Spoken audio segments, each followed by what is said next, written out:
लोग कहते हैं इकोनॉमी बहुत टफ सब्जेक्ट है। ইভেন আমি নিজেও বলছি একটা কথা, অনেকের কাছে শুনেছি ইকোনমি খুব টাফ, স্যার ইকোনমি কিছু বুঝতে পারি না, স্যার আমার খুব কঠিন লাগে।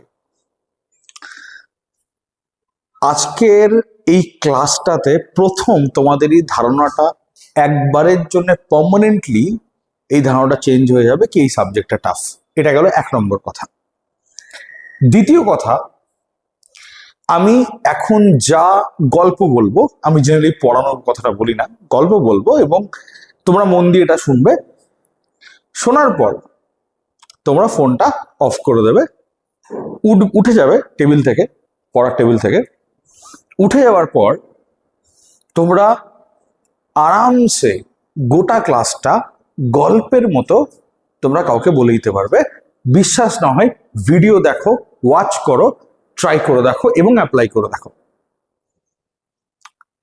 আমি একটা সিস্টেমে পড়াই যেখানে আমি পুরোপুরি একটা কথা প্রথমেই স্টুডেন্টদের বলে দিই কি মুখস্থ কিচ্ছু করতে হবে না, তোমার কিভাবে মনে থাকবে সেটা আমার দায়িত্ব, তোমার নয়। অতএব আর দেরি না করে আমরা স্টার্ট করছি আজকে ইন্ডিয়ান ইকোনমির একদম ইন্ট্রোডাক্টরি কনসেপ্ট। একদম বেসিক থেকে স্টার্ট করব, ফান্ডামেন্টালস থেকে স্টার্ট করব এবং পার্ট ধরে ধরে প্রত্যেকটা পার্ট ধরে ধরে আমরা এই কনসেপ্টসগুলোকে এক্সপ্লেন করব। তো চলো কোনো টাইম ওয়েস্ট না করে আমরা স্টার্ট করি। ওকে, চলো শুরু করি। Indian economy explained. দেখো এখানে আমি লিখেছি never ever before on YouTube exclusive content. এমন কিছু কন্টেন্ট এই ক্লাসে আছে যেটা এর আগে কোনো ভিডিও কোথাও এটা কিন্তু एक्सप्लेन करेनी। So it's a very exclusive class, it's a very exclusive content. ऐसा कंटेंट आपको बहुत कम जगह पे मिलेगा। So please follow. और आमी लाइक शेयर सबस्क्राइब আমি বলি না, কেন বলি না, যদি তোমাদের অনেস্টলি আমাদের পরিশ্রম ভালো লেগে থাকে, অনেস্টলি যদি আমাদের এফর্টস তোমাদের ভালো লেগে থাকে, তোমরা এটা অবশ্যই করবে। তাই আমরা এটা স্টার্ট করছি without wasting any further time. চলো शुरू करते हैं। प्रथम क्वेश्चन, व्हाट इज इकोनॉमिक्स? देखो इकोनॉमिक्स शब्दটা কথাটা এসছে from a Greek word called oikonomia. Oikonomia মানে হাউস হোল্ড ম্যানেজমেন্ট। এবার তোমরা অনেকেই ইকোনমিক্স কথাটা নিয়ে অনেকেই আলোচনা শুনেছো। অনেকে শুনবে অ্যাডাম স্মিথের কথা, অনেকে সিলগিজের কথা, অনেকে অমর্ত্য সেনের কথা, অনেকে অনেকের কথা শুনেছো। যারা একটু ইনডেপথ পড়াশোনা করেছো তারা হয়তো অ্যারিস্টটলের কথাটাও শুনেছো, কি নিয়ে ইনভলভ ছিলেন। ইকোনমিক্সকে যে সায়েন্স অফ গেটিং ওয়েলথ বলা হয় এই টার্মটা অ্যারিস্টটলেরই দেওয়া। কিন্তু তোমাদের যেটা যেটা আমার খুব দুঃখ লাগে বলতে, কি অ্যাকচুয়ালি জানো তো ইকোনমিক্স নিয়ে প্রথম কাজ হয় কিন্তু ভারতবর্ষে। ফার্স্ট কাজ, একদম প্রথম কাজ ভারতবর্ষে হয়। এবং I am proud to say, I am very very very proud to say, এবং তোমাদেরও ততটাই গর্বিত বোধ করা উচিত, প্রথম যিনি ইকোনমিক্সের ওপরে সব থেকে বেশি পরিমাণ কাজ করেছিলেন ওনার নাম হচ্ছে কৌটিল্য বা চাণক্য। তোমরা বিষ্ণুগুপ্ত চাণক্যের নাম শুনেছ। উনি প্রায় আজ থেকে 2400 বছর আগে, অর্থাৎ প্রায় 4th সেঞ্চুরি বিসিতে উনি একটা বই কোডিফাই করেছিলেন, লিখেছিলেন, যার নাম ছিল অর্থশাস্ত্র। এবং এই অর্থশাস্ত্রতেই কিন্তু অ্যাকচুয়ালি ইকোনমিক সম্বন্ধে হিউজ পরিমাণ ডিসকাশন করা হয়েছিল, প্রথম আইডিয়া দেয়া হয়েছিল। এবার তোমাদের একটা জিনিস মনে হতে পারে যে না স্যার, আমি তো শুনেছি Arthashastra is a book on polity, Arthashastra তো ইকোনমির বই নয়। এবার আমি তোমায় একটা কথা বলি, দেখো একটা বেসিক কনসেপ্ট একদম ক্লিয়ার করে নাও। Polity is called guardian of economy.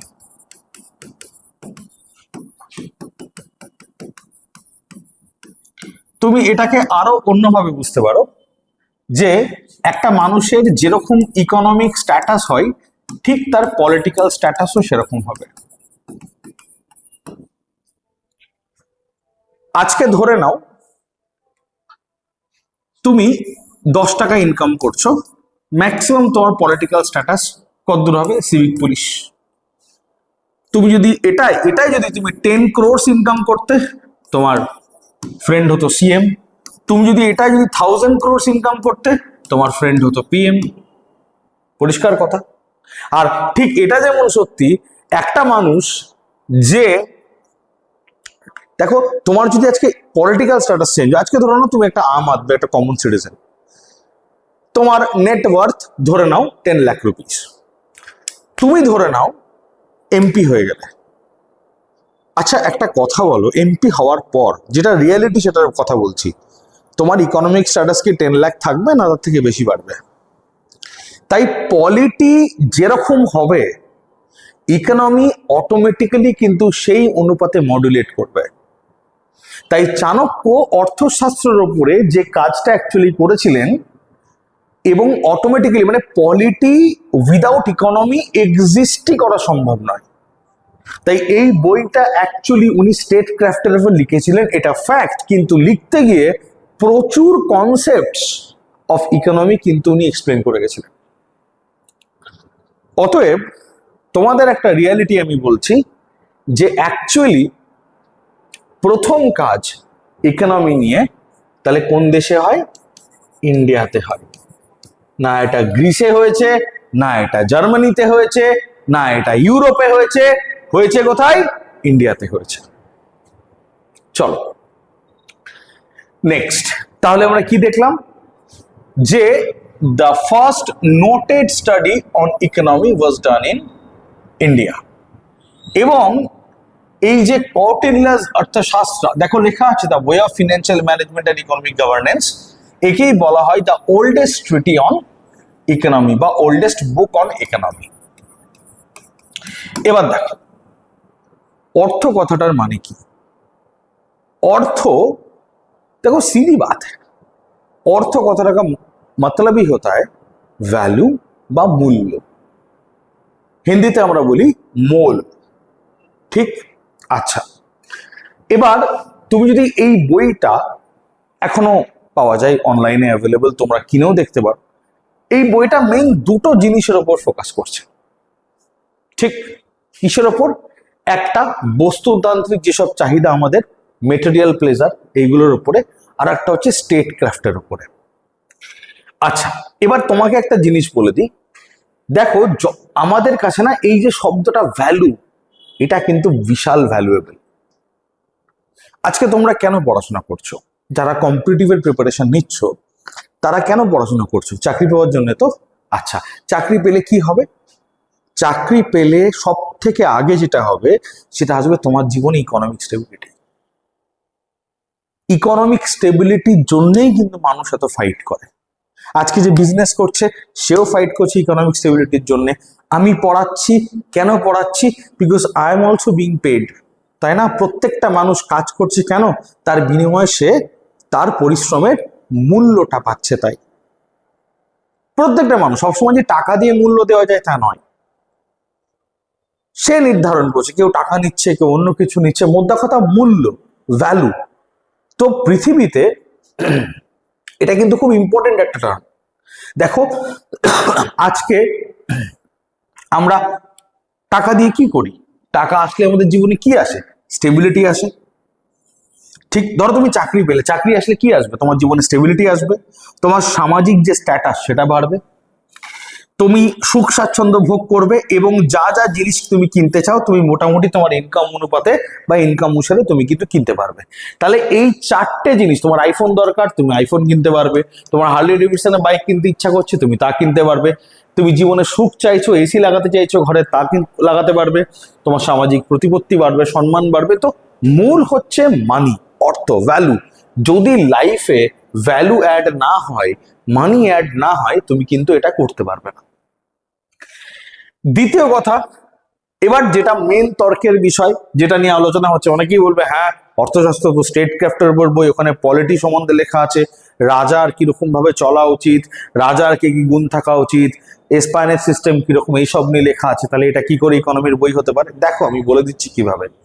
দেখো এখানে স্টেট ক্রাফট কথাটার মানে হচ্ছে যখন মানে রাজ্য পরিচালনা, art of governing or managing affairs of a state.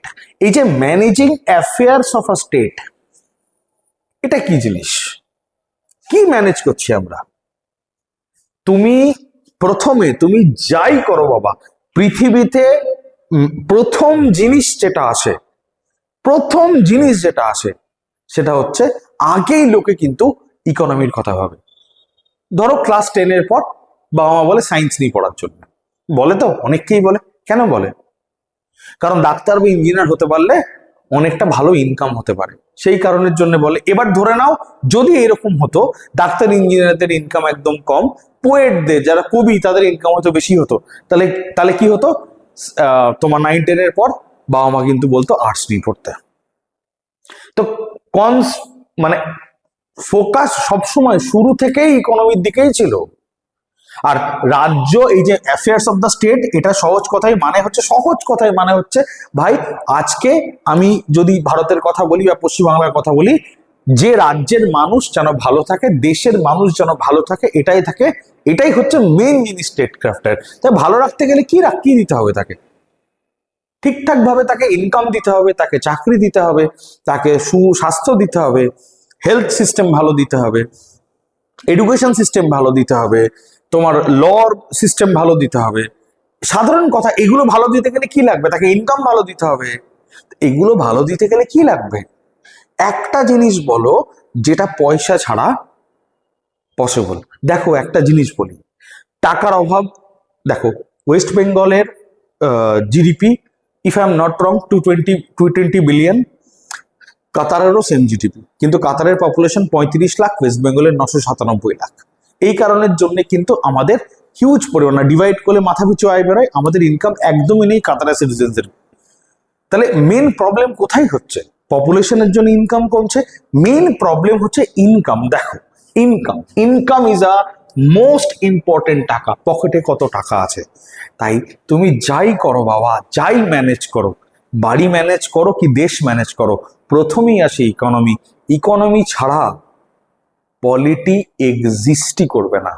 দেখো একটা জিনিস, বাড়িতে যে সব থেকে ভালো ইনকাম করে, এক্স্যাক্টলি সব থেকে ভালো যে ইনকাম করে, ইন মোস্ট কেসে, সমস্ত ক্ষেত্রে সে সব থেকে বেশি সম্মান পায়, বা তার আলোচনাকে সব থেকে বেশি প্রাধান্য দেওয়া হয়। যখন আমরা স্কুল কলেজে পড়তাম, আমাদের ডিসিশনের কোনো ভ্যালুই ছিল না। যখন আমরা আজকে চাকরি বাকরি করছি, ভালো একটা জায়গাতে আছি, এখন আমাদের ডিসিশনের কিন্তু সবাই অ্যাটলিস্ট শোনে। আচ্ছা, যাই হোক, এবার একটা কথা বলে দিই। The book was considered lost but accidentally found in library of Sanskrit scholar Rudraparna Sharma Shastri 1905। এত ভালো একটা বইটা নাকি হারিয়ে গেছিল, 1905 সাল অব্দি পাওয়া যায়নি। অ্যাকচুয়ালি দেখো, ব্যক্তিগতভাবে আমি তোমায় একটা কথা বলি, ভারতের এরকম অনেক পুঁথি আছে যেগুলো কিন্তু প্রপার টাইমে এক্সপ্লোর করা হয়নি। কিছু জ্বালিয়ে দেওয়া হয়েছে, কিছু লুকিয়ে দেওয়া হয়েছে, কিছু হারিয়ে দেওয়া হয়েছে। কেন জানো? ফ্যাক্ট কথা বলছি, যে দেখো, যদি আমরা জেনে যাই তাহলে কিন্তু আমরা কথা বলা শুরু করব। আমি জানি না, আমি বলছি না, প্রতিবাদ করছি না, আলাদা ব্যাপার, কিন্তু আমি যদি জেনে যাই তাহলে কিন্তু আমি এই নিয়ে কথা বলা শুরু করব। দেখো, স্ক্যামসের যদি কথা বলো, আরটিআই অ্যাক্ট আসার পর যে কংগ্রেস গভর্নমেন্ট আরটিআই অ্যাক্ট এনেছে, ওই আরটিআই অ্যাক্টকে ব্যবহার করেই 3-4টে মেজর স্ক্যাম এক্সপোজ হয়েছে, এবং সেই কংগ্রেসেরই পতন হয়েছে যে নিজে আরটিআই অ্যাক্ট এনেছে। এখান থেকে কি ঘটনা ঘটলো জানো? যখনই আরটিআই অ্যাক্ট দিয়ে কি হচ্ছে, মানুষ জানতে পারছে কি হচ্ছে, যখনই মানুষ জানতে পারছে তখনই কিন্তু মানুষ এটা নিয়ে কথা বলা শুরু করছে। তাই মানুষের জানাকে যদি আটকানো যায়, তার কথা বলাকেও আটকানো যাবে। এবং এক্স্যাক্টলি এই স্ট্র্যাটেজি ব্রিটিশ গভর্নমেন্ট নিয়েছিল, যাতে অ্যানশিয়েন্ট ইন্ডিয়ান এডুকেশন কোনো অবস্থাতে রিভাইভ না করতে পারে। এবং সেটা যদি রিভাইভ করে তাহলে ভারতবর্ষের মানুষজন জাগরুক হয়ে যাবে এবং ইনাদের কন্ট্রোল করা বা আটকানো ডিফিকাল্ট হবে। এই কারণের জন্যেই এত ভালো ভালো বই আমাদের কারিকুলামে কিন্তু সে যুগেও ছিল না। আমি জানি না আজ কেন নেই, বাট থাকা উচিত ছিল। যাই হোক, দ্বিতীয় কথা, the main mantra of economics is management. এবার দেখো ম্যানেজমেন্ট কথাটা কত ইম্পর্টেন্ট। সহজ এক্সাম্পল দিয়ে ভাবো, আমরা প্রায় বলি ভাই ম্যানেজ করে নে না, ভাই অ্যারেঞ্জ করে নে না। দেখো বাড়িতে ধরো লোক এসছে, ঠিক আছে, এবং মা রান্না করেছেন মাছের ঝোল ভাত। তুমি দেখবে সবসময় একটা জিনিস খেয়াল করবে যে মাছ বলো, ভাত বলো, তরকারি বলো, ডাল বলো, সবই কিন্তু লিমিটেড। যতই করো তার কিন্তু একটা লিমিট আছে। তো মনে রাখবে সম্পদ বা রিসোর্স সবসময় কিন্তু লিমিটেড হয়, সবসময় লিমিটেড হয়, ঠিক? এবার দেখো, এবার ইকোনমি কিভাবে জন্মায় দেখো। তোমাকে সব থেকে মজার ব্যাপার বলছি। এই ধরো পনির 50 টাকা দিয়ে কিনলো, পনিরটাকে রান্না করলো, ঠিক? রান্না করে ওই পনিরটাই কিন্তু এখানে 200 টাকা প্লেটে বিক্রি হচ্ছে। এবং এখানে রেস্টুরেন্টে যখন 3-4 জন মিলে খাচ্ছে, সমস্ত বিল জিএসটি ফিএসটি নিয়ে হয়তো আরো আইটেম ফাইটেম নিয়ে 1500 টাকা বিল হচ্ছে। তাহলে 50 টাকার আইটেমটা কিন্তু ফাইনালি 1500 টাকা বিলে বিক্রি হচ্ছে। এবার এটা হচ্ছে কিভাবে দেখো, দেখো সোসাইটি কি করছে, এই রিসোর্সটাকে ব্যবহার করছে। এই পনির একটা রিসোর্স, একটা সম্পদ, এটাকে ব্যবহার করছে, ব্যবহার করে একটা ভ্যালুয়েবল কমোডিটি তৈরি করছে। মানে কি, আরো দামি কমোডিটি। মাছ নিয়ে এসো, কাঁচা মাছ, ওটাকেই তুমি যখন রান্না করে ভালো করে প্যাক করে বিক্রি করবে, তুমি যে 2 পিস মাছ কিনেছো সেই 2 পিস মাছই হয়তো 50 টাকায় কিনেছো, সেটাই তুমি 300 টাকায় বিক্রি হয়ে যাবে। তাহলে রিসোর্সকে যদি আমরা প্রপারলি ইউজ করতে পারি তাহলেই কিন্তু আমি একটা ভ্যালুয়েবল কমোডিটি তৈরি করতে পারবো এবং সেটাকে কিছু অর্থের বিনিময়ে মানুষের ভেতরে বিতরণ করতে পারবো। এটাই হচ্ছে মেন ডেফিনিশন অফ মেন মন্ত্র অফ ইকোনমিক্স। এবং তোমাদের আমি একটা কথা বলে দিই, রিসোর্স কি, এই যে এই ডেফিনেশনটা রিসোর্স কি সব থেকে ভালো বুঝতে পারবে। দেখো আজ পর্যন্ত মানুষ সেই জিনিসকেই রিসোর্স হিসেবে কনসিডার করেছে বা সম্পদ হিসেবে কনসিডার করেছে যে জিনিস থেকে মানুষ 2 পয়সা ইনকাম করেছে। মানুষ যে জিনিস থেকে ইনকাম করেনি, মানুষ সেই জিনিসের ভ্যালু দেয়নি। প্রমাণ দেখে নাও, স্কুলে এই ছেলেটাকে দেখতে পাচ্ছ পড়ছে, বসে আছে, ওর কিন্তু পড়ায় মন নাই। স্কুল কলেজে কেউ সেভাবে সিরিয়াসলি পড়াশোনা করে না। কেন করে না? কারণ বুঝতেই পারে না কি এই পড়াটা পড়ে এখান থেকে ও তো জানে এখান থেকে আমি আর কি ইনকাম করব। স্কুলে পড়ে কোথায় ইনকাম করবে সে? ওর মাথায় এটা ঢুকে আছে। ওই ছেলেটাই যখন কম্পিটিটিভের প্রিপারেশন নিচ্ছে, নিটের প্রিপারেশন নিচ্ছে বা সরকারি চাকরির প্রিপারেশন নিচ্ছে, ও কিন্তু 10 ঘন্টা পড়ছে। কেন? কারণ চাকরিটা পেলে পয়সাটা আসবে, স্কুলে 90% পেলে টাকা আসছে না।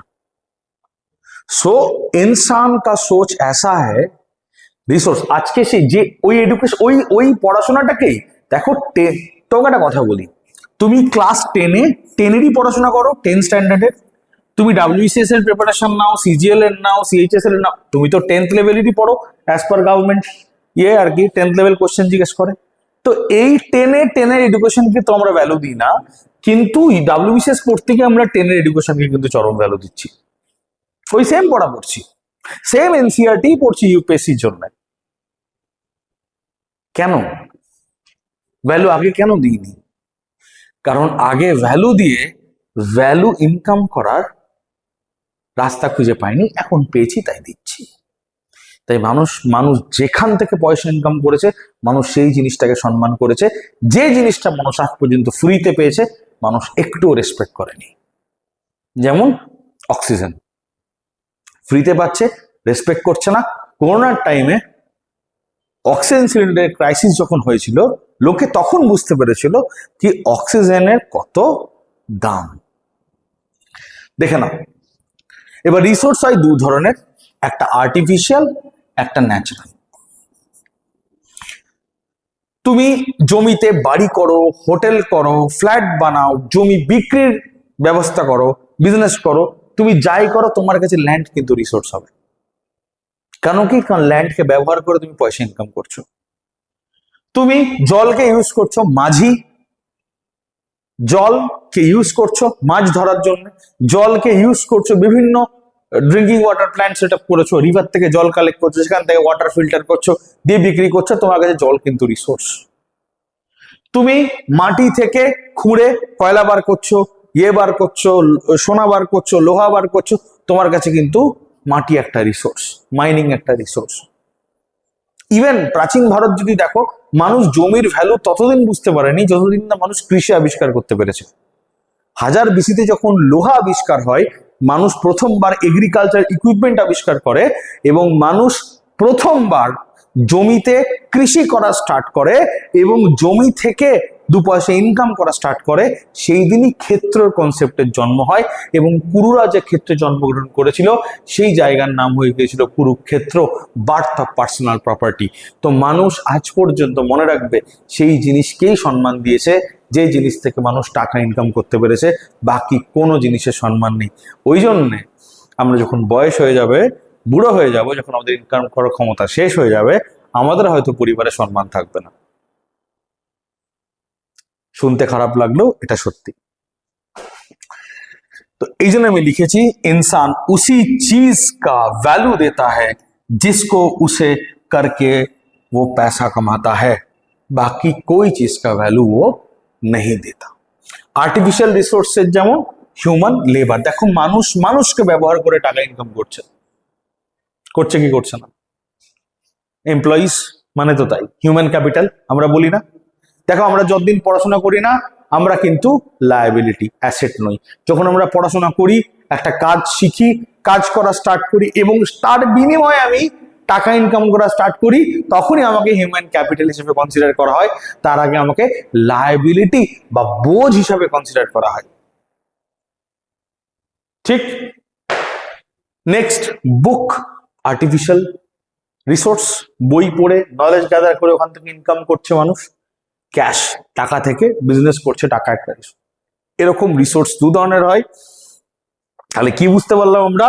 মানুষ যেখান থেকে ইনকাম করে সেটাই হচ্ছে রিসোর্স। এইবার যদি আগে স্লাইডে যাই, তাহলে পনির কি? এই পনিরটা কিন্তু একটা হোটেলওয়ালার কাছে রিসোর্স।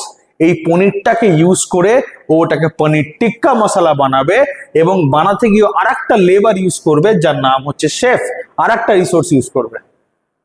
ঠিক, দিয়ে এই পনিরকে আর একটা রিসোর্সে কনভার্ট করে এই পনিরটাকে বিক্রি করবে 1500 টাকায়। এইবার দেখো নেক্সট, দেখো রিসোর্সেস আর স্কার্স, আমি একটু আগে বললাম, আর হিউম্যান হ্যাভ আনএন্ডিং নিডস। ভাই মানুষের লোভের শেষ নেই, চাহিদার শেষ নেই। সত্যি তাই, অদ্ভুত বলছি, আমি জ্ঞান দিচ্ছি না, আমি রিয়েলিটি বলছি। আমি জ্ঞান দেওয়ার কে? পৃথিবীতে এত নলেজ আছে, এত জ্ঞানী মানুষ আছে, খুব ছোট্ট ক্ষুদ্র একটা মানুষ যে জ্ঞান দেবো? কেউ নয় আমি জ্ঞান দেওয়ার, আমি যা দেখছি তাই বলছি। দেখো, time changes, requirement changes, space changes, requirement changes. উদাহরণস্বরূপ দেখো, এই যে হিউম্যান হ্যাভ আনএন্ডিং নিডস, আজকে গাড়ি চাই, কালকে ফোন চাই, পরশু হিরে চাই, তারপরের দিন এই চাই। এই করতে করতে করতে করতে আমরা কিন্তু আস্তে আস্তে প্রকৃতিকে শেষ করে ফেলছি। এখান থেকেই সাস্টেনেবল ডেভেলপমেন্টের কনসেপ্ট আসছে। স্থিতিশীল উন্নয়নের কথা বলছি আমরা এখানে। দেখো বেস্ট এক্সাম্পল দিই, 5 বছর বয়স বাচ্চার কি চাই? দুধ। 5 মাস বয়স কি চাই? দুধ। সেই বাচ্চাটা যখন 5 বছর হচ্ছে তখন খেলনা চাই, 15 বছরে আইফোন চাইছে, 25 বছরে R15 চাইছে, বাইক চাইছে। তোমার 45 বছরে গাড়ি কিনতে চাইছে, কার লাগবে তার একটা। 55 বছরে গিয়ে তখন ভগবান চাইছে, এবং 75 গিয়ে বলছে মুক্তি দাও জীবন থেকে, আর পাচ্ছি না। তাহলে যত দিন যাবে তোমার চাহিদা কিন্তু পরিবর্তন হবে।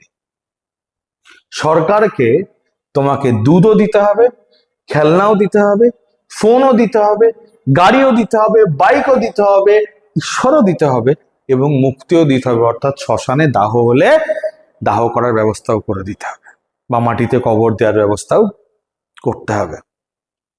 সরকার হাতে করে দেবে তা বলছি না, আমি বলছি এটা যে অর্থনৈতিক ইনকাম তোমার পকেটের কন্ডিশন এমন থাকবে, বা চেষ্টা করবে গভর্নমেন্ট করার, বিভিন্ন রাস্তা আছে তার, সময় সময় বুঝতে পারবে, যেখানে অটোমেটিক তোমার ইনকাম বাড়বে এবং তুমি জিনিসগুলো অ্যাফোর্ড করা স্টার্ট করতে পারবে।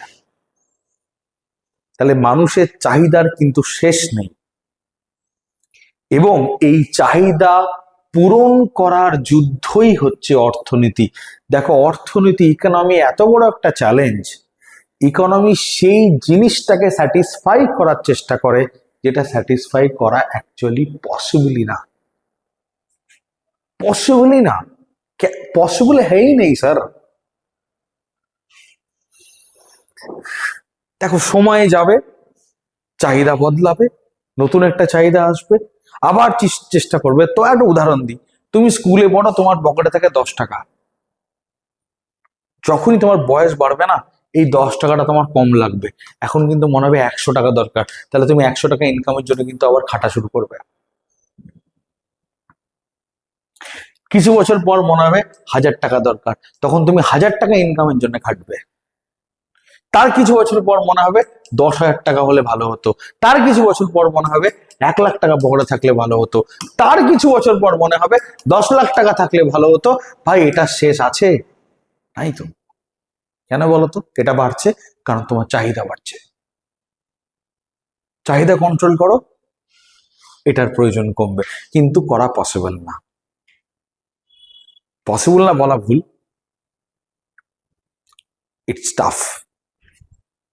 দেখো, তাহলে ইকোনমির মেন চ্যালেঞ্জ কি? Satisfy the unending needs of people. মানুষের চাহিদার শেষ করা, চাহিদা কন্ট্রোল করা। তো মানুষ এই যে স্যাটিসফাই করার চেষ্টা করছে নিজের চাহিদাগুলো, কেন বলতো? ভালো বেঁচে থাকার জন্যে এবং ভালো থাকার জন্য। দুটোই কিন্তু খুব ইম্পর্টেন্ট কথা। আমরা ডাল ভাত খাই বেঁচে থাকার জন্য, বিরিয়ানি খাই ভালো থাকার জন্য, বেঁচে থাকার জন্য না। ডাল ভাত is survival, biryani is luxury.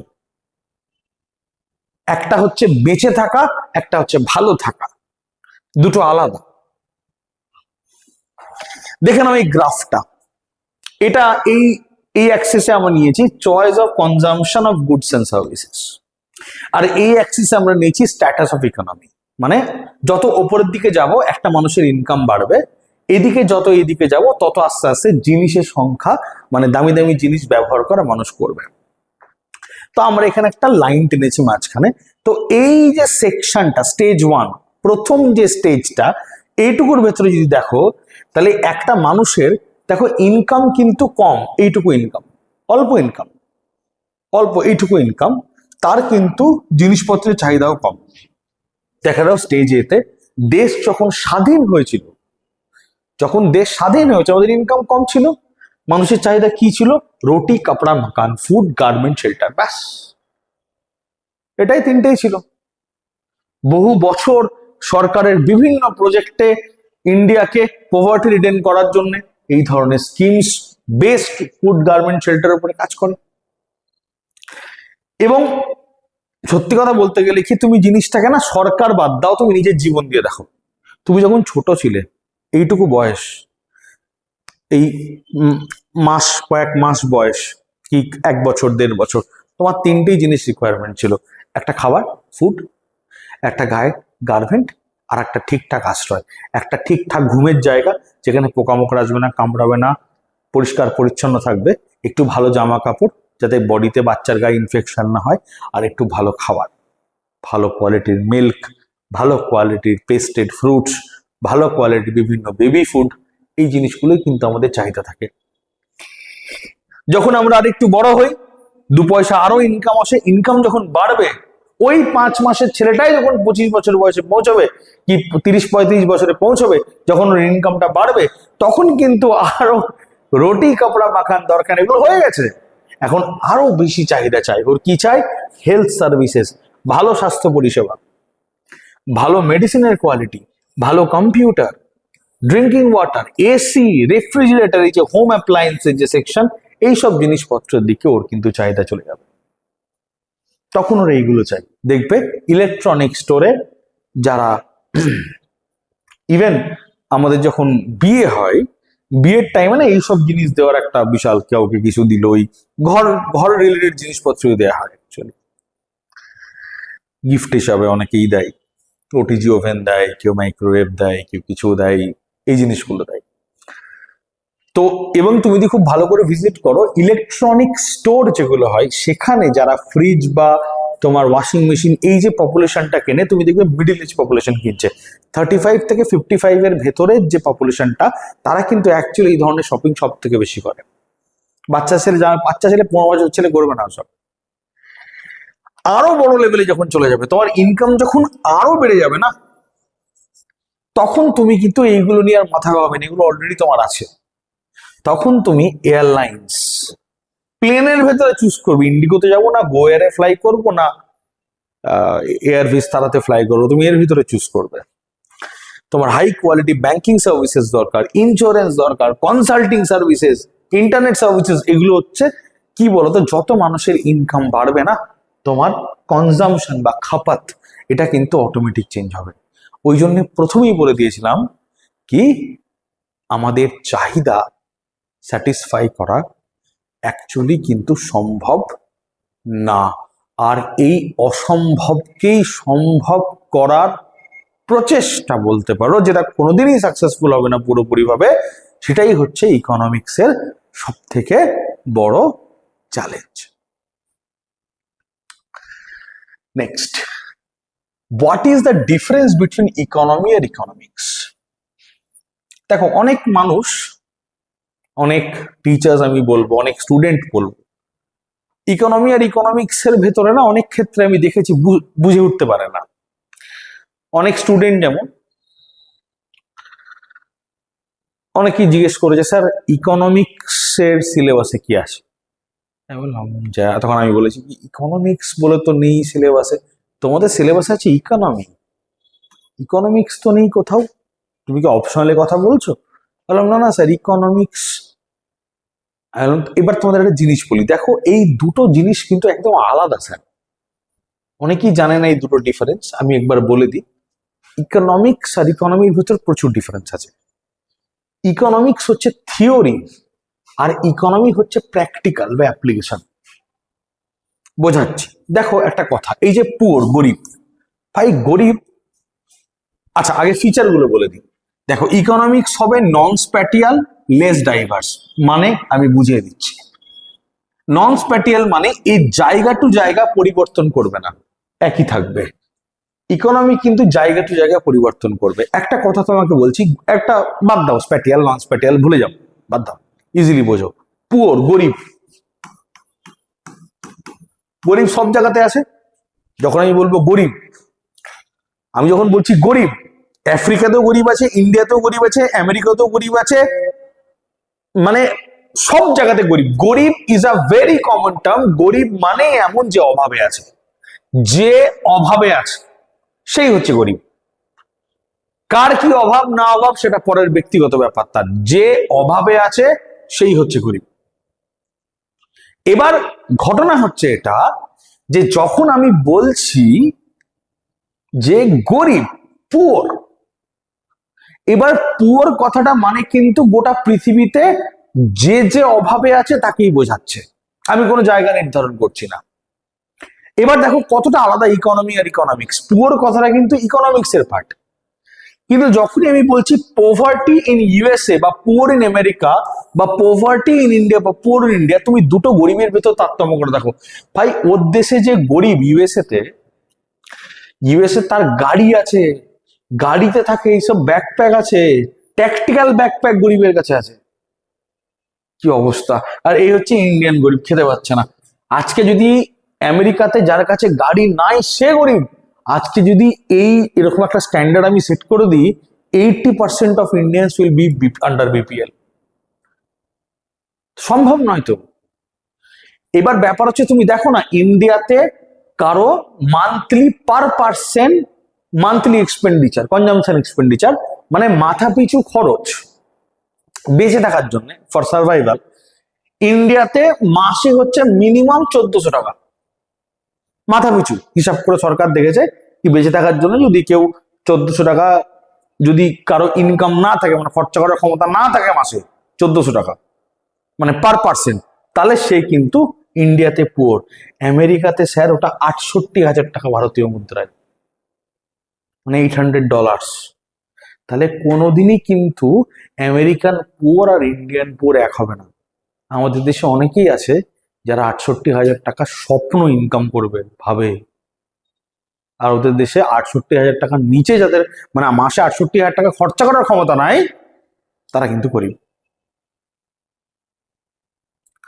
অতএব স্যার দুটো গরিবকে কিন্তু তুলনা করা সম্ভব নয়। তাই তাই আজকে আমি একটা পৃথিবী, একটা ধরে নাও আমি আমি I am a global government, বা তুমি একটা গ্লোবাল গভর্নমেন্ট। গোটা দেশে তুমি বিপিএল কতজন আছে মার্ক করবে এবং প্রত্যেককে একটা কমন পলিসি দিয়ে প্রত্যেককে উদ্ধার করবে, গরিব থেকে বার করবে। আমেরিকার ইন্ডিয়ার মাঝখানে লাইন টানতে পারবে না ভাই। কি করে টানবে? 1400 টাকা আর 68,000 টাকার লাইন। এবার ধরো আমেরিকাতে তুমি একটা সিস্টেম তৈরি করলে, একটা সিস্টেম যে যে যে গরিব আছে তাকে আমি 5 কিলো করে চাল দিব, তুমি একে 5 কিলো করে চাল দাও, এর কাজে লাগবে। এ 5 কিলো চাল নিয়ে কি করবে? যার নিজেরই 68,000 টাকা মিনিমাম খরচা করতে হবে, এ 5 কিলো চাল নিয়ে কি করবে? ও তোমাকেই বলবে ভাই তুমি রাখো, তোমাকে আমি 30 কিলো চাল দিয়ে যাচ্ছি, ও আমার লাগবে না। তাহলে গরিব ইজ আ টার্ম, জায়গা টু জায়গা কিন্তু গরিব আলাদা। ওই জন্যই ইকোনমিক্স ইজ নন স্প্যাটিয়াল, কোনো পরিবর্তন না, পুরো মানে সব জায়গায় অ্যাপ্লাই হচ্ছে। আর বিভিন্ন ইকোনমিতে যখনই আমি চলে যাবো এটা কিন্তু স্প্যাটিয়াল, আমেরিকান পুর আলাদা, ইন্ডিয়ান পুর আলাদা। এবং ইকোনমিক্সের ডাইভার্সিটি অনেক কম, ইকোনমিক ডাইভার্সিটি অনেক বেশি, মানে অনেক বেশি বিস্তারিত। ইকোনমিক্স মাত্র দুটো ভাগ হয় ইকোনমিক্সের, ম্যাক্রো আর মাইক্রো। মেসো ইউজ হয় না আর অতটা, আমি জন্য বলছি না, ম্যাক্রো আর মাইক্রো। ইকোনমির যদি ভাগ দেখো মাথায় হাত পড়ে যাবে, দেখাচ্ছি তোমাদের। দেখো ইকোনমিক্স, ম্যাক্রো, মাইক্রো। ইকোনমি আগে দেশ wise, Indian economy, US economy, European economy, Pakistan economy, Indonesian economies, তুমি যা ইচ্ছা লাগাও ভাই, কোনো অসুবিধা নাই। Model wise capitalist economy, socialist economy, mixed economy. Types agrarian economy, industrial economy, service economy, quaternary economy, quinary economy বলতে পারো। নেচার চরিত্র অনুপাতে ভাগ, behavioural economics, welfare economics, wealth economics, কতগুলো ভাগ আছে।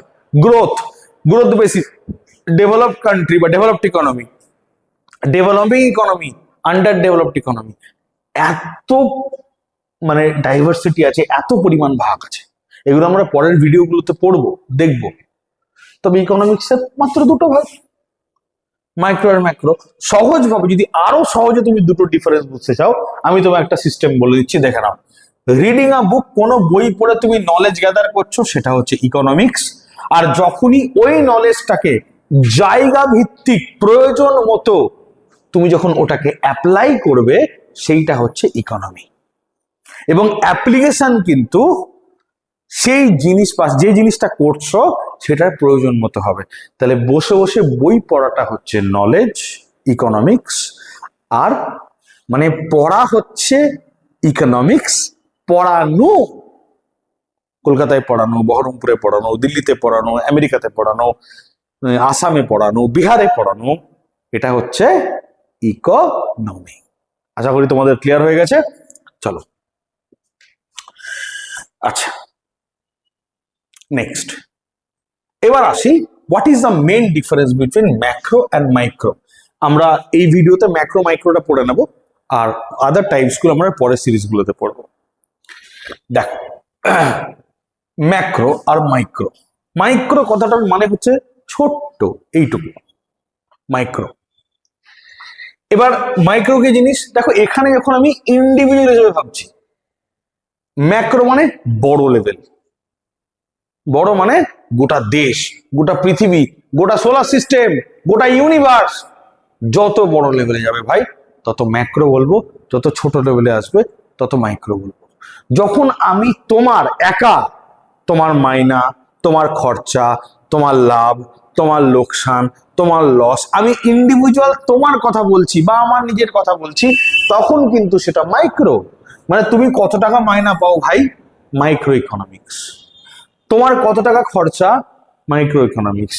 ওই জিনিসটা তুমি কত টাকা দিয়ে কিনলে, মাইক্রো ইকোনমিক্স। ওই জিনিসটার দাম কত, কিছু একটা ধরে নাও ওই পেনটার দাম কত, তোমার ইনকাম কত, তোমার খরচা কত, এই ছোট্ট ছোট যখন ইন্ডিভিজুয়াল লেভেলে আমি মাপি, একটা জিনিস লেভেলে, একটা মানুষ লেভেলে মাপবো, তখন আমি বলবো সেটাকে মাইক্রো ইকোনমিক্স। আর ম্যাক্রো ক্ষেত্রে আমি কিন্তু এভাবে মাপবো না, আমি গোটা দেশকে ধরে মাপবো। এখানে কি করব, ন্যাশনাল ইনকাম। ভাই এখানে যদি কারো একটা লোকের এ, তার ইনকাম 10 টাকা, একটা দেশে 3টে লোক থাকে, এ, বি আর সি, এর ইনকাম 20 টাকা, এর ইনকাম 30 টাকা, তাহলে 30 + 20 50 আর 10 60, ন্যাশনাল ইনকাম হলো 60 টাকা। তাহলে যখন আমি গোটা দেশকে বিচার করে মাপবো, 3টে লোক ধরো দেশে আছে এ বি সি, গোটা দেশকে ধরে মাপবো, তখন সেটাকে কিন্তু বলবো আমি ম্যাক্রো ইকোনমি। অনেক বড় লেভেল থেকে দেখছি, জিডিপি, জিএনপি, এগুলো হচ্ছে যখন আমি ইনকাম, ন্যাশনাল ইনকাম মাপছি, তখন কিন্তু একটা গোটা দেশের মাপছি, বা কোনো একটা স্টেটের মাপছি, বা গোটা পৃথিবীর মাপছি, বা কোনো কন্টিনেন্টের মাপছি। তো এইগুলোকে আমি বলবো কিন্তু ম্যাক্রো ইকোনমিক্সের পার্ট। দেখো পোভার্টি, আমি গোটা দেশের পোভার্টি মাপছি, তুমি গরিব সেটা মাইক্রো। পোভার্টি মানে কি, একটা poverty in India, poverty in West Bengal, poverty in Bihar, আমি একটা গোটা এলাকাকে নিয়ে বলছি, বড় লেভেলে বলছি, তখনই কিন্তু সেটা হবে ম্যাক্রো। আমি মনিটারি এন্ড ফিসকাল পলিসি, এগুলো আস্তে আস্তে আসবো, এই জিনিসগুলো কি চিন্তা করার কোনো দরকার নাই, আসবো। এগুলো গোটা দেশ নিয়ে হয়, গোটা ইন্ডিয়া নিয়ে হয় মনিটারি পলিসি এবং ফিসকাল পলিসি। তো এগুলো আমরা আসবো পরে, বড় লেভেলে হয়। মধ্যে কথা এইটুকু ধরে রাখো, আমি ডিটেলসে বলছি না, বিকজ স্বাভাবিক মনে কোয়েশ্চেন আসবে। আমি আস্তে আস্তে পুরো সিরিজে, ইকোনমির ফুল সিরিজে আস্তে আস্তে আস্তে আস্তে জিনিসগুলো টাইম টু টাইম পরপর সিরিজে ক্লিয়ার করে দেবো। এইরকম ভাবে কিন্তু তোমার দুটো ডিফারেন্স তুমি বুঝতে পারবে, একটা হচ্ছে মাইক্রো, একটা হচ্ছে ম্যাক্রো। যাই হোক, এবার তোমাদের আমার একটা লাস্ট কথা বলার, সেটা হচ্ছে আজকে যেটুকু ক্লাস করলে তোমরা, এইটুকু ক্লাস করার পর তোমাদের একবারও কি মনে হয়েছে এই সাবজেক্টটা কঠিন? দেখো আমি কিন্তু সত্যি কথা বলতে গেলে কি অলরেডি কোর ইকোনমিতে কিন্তু ঢুকে গেছি। আমি অলরেডি ডেফিনেশন করে দিলাম, টাইপ এক্সপ্লেন করে দিলাম, এরপরে সেক্টর পড়াবো, এবং আমি তোমায় কথা দিচ্ছি গোটা সাবজেক্টটা এত ইজি হয়ে যাবে তোমার ইমাজিনেশনের বাইরে। ট্রাই করে দেখো, ট্রাস্ট মি। ভিডিওটা অফ করার পর, অফ করো, উঠে যাও, ঠিক আছে, দিয়ে গোটাটা চাণক্য থেকে যদি শুরু করে, একদম প্রথমে অ্যারিস্টটল, চাণক্য, সেইখান থেকে শুরু করে ইকোনমি, ইকোনমিক্স কি, তাদের ডিফারেন্স কি, টাইপস কি, আরামসে দেখো গল্পের মতো বলে দিতে পারবে। রিসোর্স কি, রিসোর্সকে কিভাবে ইউজ করতে হয়, 15 এক্সাম্পলটা কমফোর্টেবলি কিন্তু তোমার মাথায় পুরোটা আছে। কিচ্ছু জিনিস মুখস্থ না করেও পড়া সম্ভব। তোমাদের যদি ফার্দার এটা নিয়ে জানার কোয়ারি থাকে বা আমার সাথে কানেক্ট করার ইচ্ছা থাকে, আমি আমার নাম্বার প্রোভাইড করে দিচ্ছি, বোর্ডেও লিখে দিচ্ছি, 9933586670। এইটা হচ্ছে নাম্বার, তুমি এই নাম্বারে কল করতে পারো, you can connect with me, and তুমি তোমার প্রবলেমস যদি কিছু থাকে তুমি রেজলিউট করতে পারো। ঠিক আছে, থ্যাংক ইউ ভেরি মাচ। আমার নাম Chandradeep Sarkar, senior mentor for IAS, ABC academy civil services. Thank you very much. খুব ভালো থেকো, খুব ভালো করে পড়াশোনা করো। God bless you and we love you very much. Thank you. By.